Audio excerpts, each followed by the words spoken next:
5 দিনের মধ্যে দ্বিতীয়বার ফের হাসপাতালে ভর্তি সোনিয়া। গত 7 জুন সিমলা বেড়াতে গিয়ে সোনিয়াকে হাসপাতালে ভর্তি করতে হয়। মাঝে মাত্র 5 দিন, তারপরেই আবার হাসপাতালে ভর্তি করতে হলো সোনিয়া গান্ধীকে। জানা গিয়েছে রবিবার গভীর রাতে দিল্লির স্যার গঙ্গারাম হাসপাতালে কংগ্রেস সাংসদকে ভর্তি করা হয়। ঠিক কি হয়েছে সোনিয়ার, সেই নিয়ে বিস্তারিত কিছুই জানা যায়নি। উল্লেখ্য, গত 7 জুন সিমলায় বেড়াতে গিয়েও অসুস্থ হয়ে পড়েছিলেন সোনিয়া। তখনও তাকে হাসপাতালে ভর্তি করতে হয়। উল্লেখ্য, গত বছরের ডিসেম্বরে 78 বছরে পা দিয়েছেন সোনিয়া। ওই সময়ও তিনি অসুস্থ হয়ে পড়েছিলেন। আসলে গত বছর 3 ধরে মাঝে মধ্যেই সোনিয়ার অসুস্থতার খবর মিলেছে।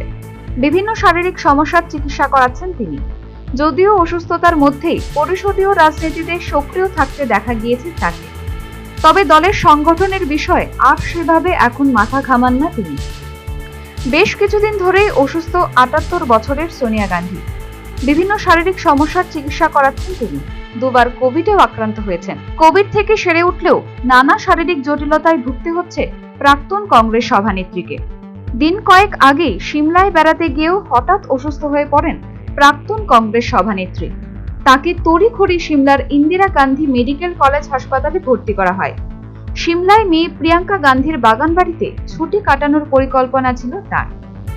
কয়েকটি মন্দিরে যাওয়ার পরিকল্পনাও ছিল কংগ্রেসের সংসদীয় দলনেত্রীর, কিন্তু আচমকাই অসুস্থ হয়ে পড়েন তিনি। রবিবার রাতে দিল্লির হাসপাতালে সোনিয়াকে ভর্তি করা হয়। তবে তার ঠিক কি সমস্যা হয়েছে সেই নিয়ে সরকারিভাবে কিছুই জানানো হয়নি। তবে হাসপাতাল সূত্রে খবর, পেটের সমস্যায় ভুগছেন বর্ষিয়ান কংগ্রেস সাংসদ সোনিয়া গান্ধী। আপাতত তাকে গ্যাস্ট্রোলজি বিভাগে ভর্তি করা হয়েছে।